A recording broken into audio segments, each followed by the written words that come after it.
Montesquieu bildirirdi ki, şərəfin ləkələnməsi daha ağırdır, nəinki şərəfsiz olmaq. Şərəfi ümumiyyətlə olmayan insanlar belə iddialı cümlə kimi görsənir, amma konsept əslində şərəfi ümumiyyətlə olmayan insanlar şərəfi ləkələnmiş insanları aşağılamağa daha maraqlıdırlar.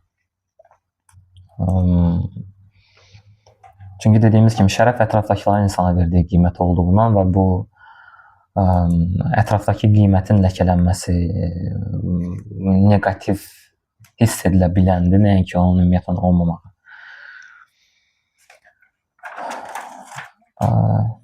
Və